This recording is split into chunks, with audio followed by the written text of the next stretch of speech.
If you saw my video earlier in the week, I started preparing soil for spring planting in this tub. It's kind of sunk down a little bit, and so I'm going to add some more to it. Adding paper.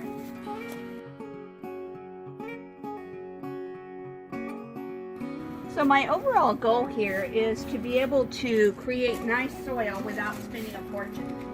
Now, last time I put down paper and then leaves and then food scraps, and that's a good way to do it, but I'm going to put the leaves on top, the yard waste on top first, so that it's covered a little better than it was.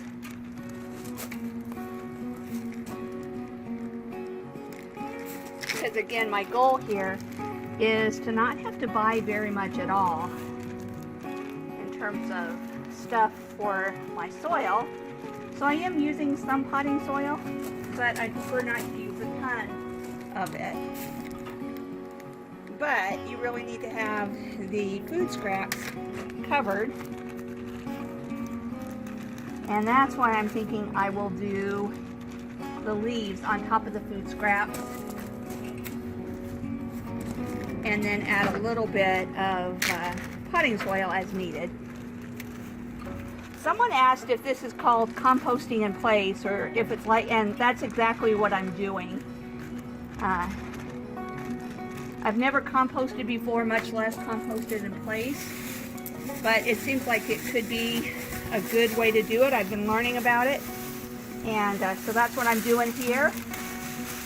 The basic idea is to never have to have an actual compost pile, not have to do all the stirring and all the stuff that you typically have to do with compost.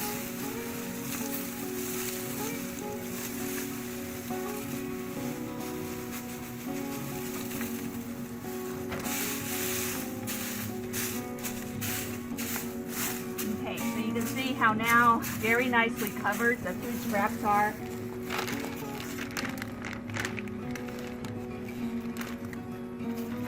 And I am going to go ahead and throw some potting soil over the top, just an extra layer over the leaves.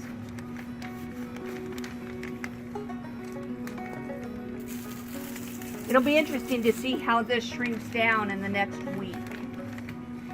My guess is that it'll just keep compacting down, and I'll have to do this at least a few times to fill up this tote.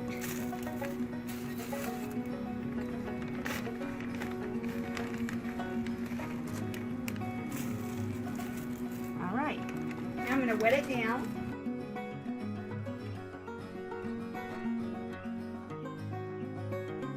Now remember, or if you saw the last video, you'd know that there are holes drilled in the bottom so the excess water can drain out.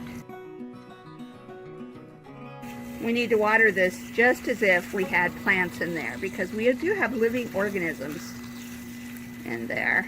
Among other things, worms and different microbes and so on that are going to be nourishing the soil.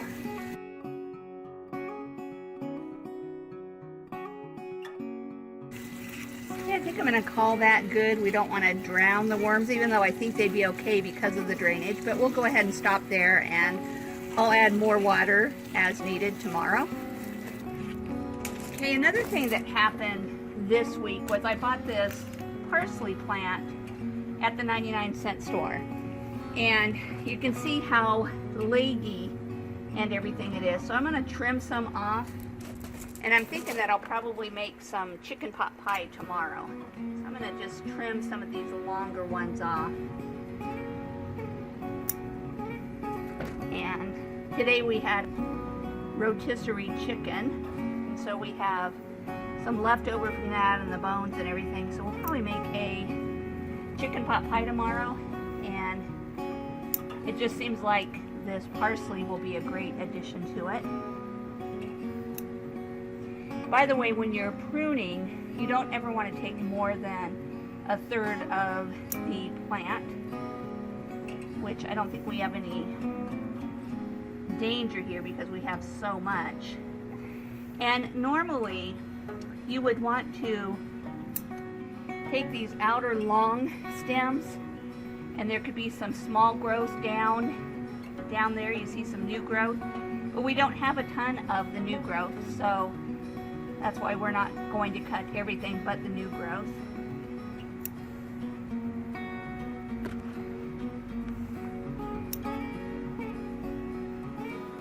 I'm hoping this will help it fill out a little bit better. But hey, for 99 cents, I felt like it was worth picking up. You know, late in the season now, being able to have some fresh parsley. I could take more off, but I feel like I've taken off. You see where there were 3, I've taken off 1 on quite a few places. Oh, here's another one that I can snip off. Use this in the chicken and dumplings tomorrow. All right.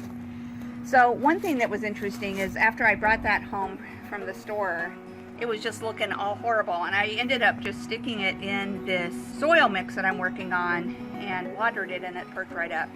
So don't know if it was the water or if it was the fact that it's kind of getting some good nutrients from that or what. But anyway, I'm going to just kind of let it sit in there while I'm working on the soil. Okay, there's still time in the season to plant radishes. And I am doing everything kind of on a small scale this beginning because I just moved here 2 weeks ago from another state, and also because there's not a whole lot of time left in the season, so I'm just kind of testing some things out. So I picked up these containers at the 99-cent store, and they're definitely on the small side, but they're deep enough to be able to plant radishes in them. So my idea is to do some succession planting. I have 3 bowls, and I'm going to do 1 bowl's worth of radishes each week for the next 3 weeks. Well, starting today will be week 1, and then I will add to it after that. But the first thing we need to do is we need to drill holes in the bottom of the bowls so they'll have some drainage. So let's go ahead and do that now.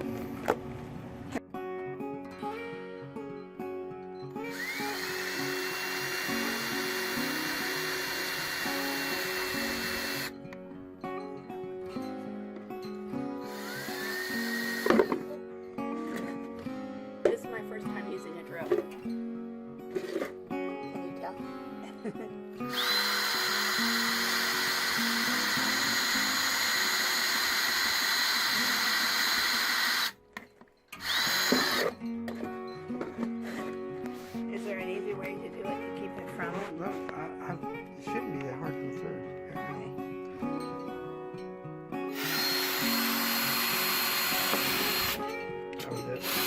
Okay, we had it in reverse. That's why it wasn't working so well.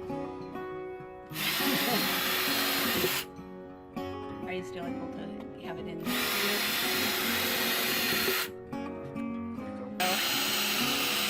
We'll see how that goes.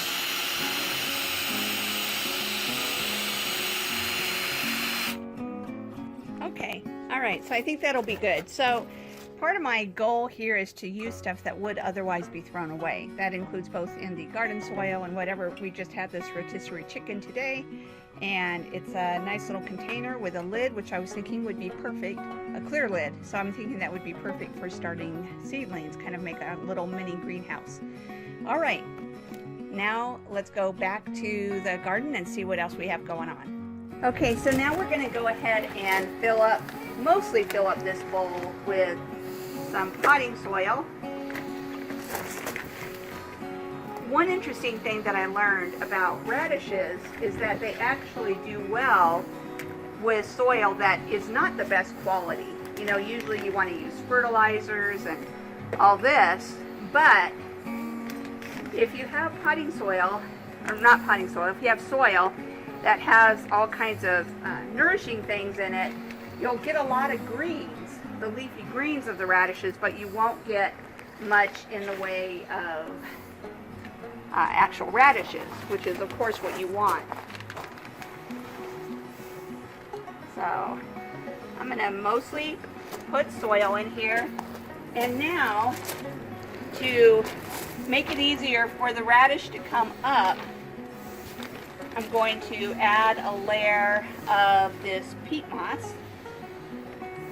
That's very light and it will just be easier for the radishes to break through that as opposed to the heavier potting soil.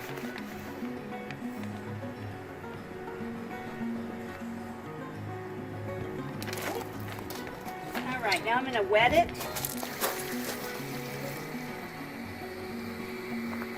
Get it good and soaked.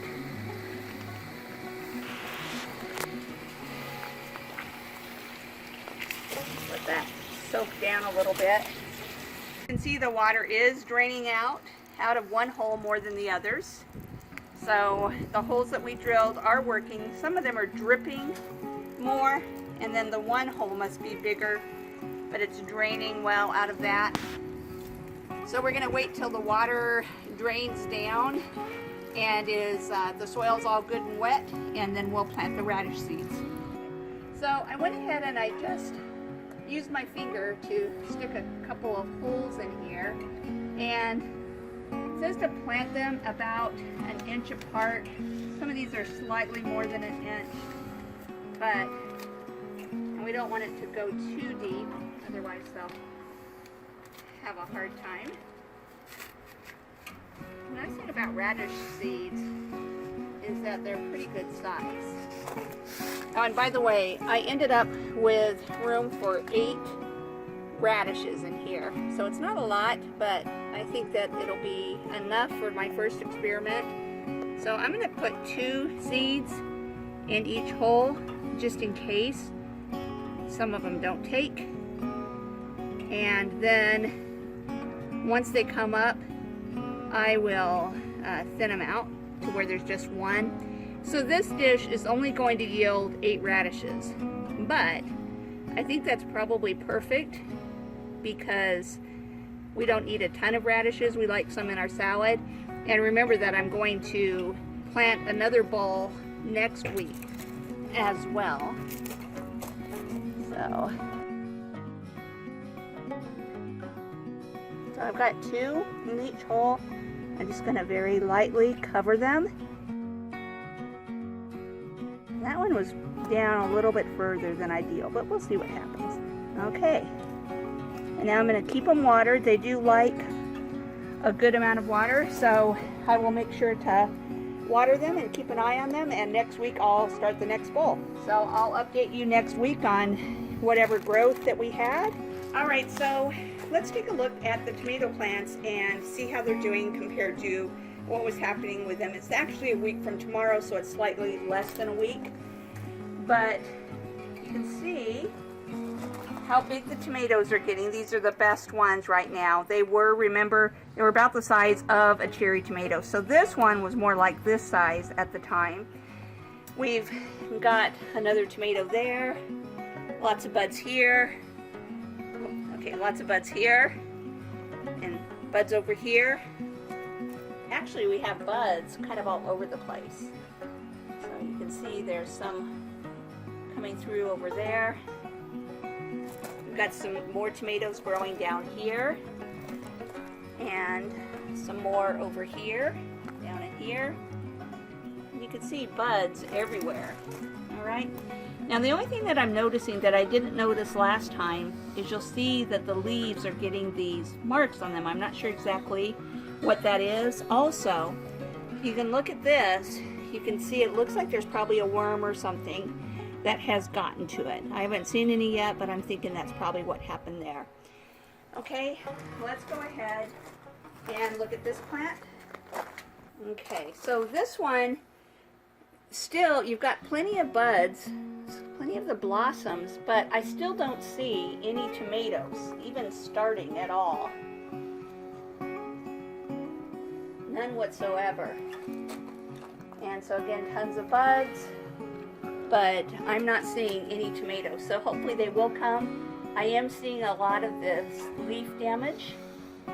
And between that and what was that little circular hole kind of thing in that one tomato, I'm thinking we probably do have some worms, though I haven't seen any yet. So, alright. I actually have 2 other little updates for this week. I did some indoor gardening. I am experimenting with growing celery from vegetable scraps, from celery scraps, and I'm recording that whole process and will update you when time comes. And I'm also growing sprouts, and that's something that you can do any time of year in any size place, and I have an entire video on that as well, or it will be coming out. I have recorded everything but haven't yet edited it, so it'll come out sometime within the next week, so be sure to check that out as well. And naturally, if you haven't already, I'd really appreciate it if you'd give this video a thumbs up and if you would subscribe to my YouTube channel. Thank you so much and have a great day.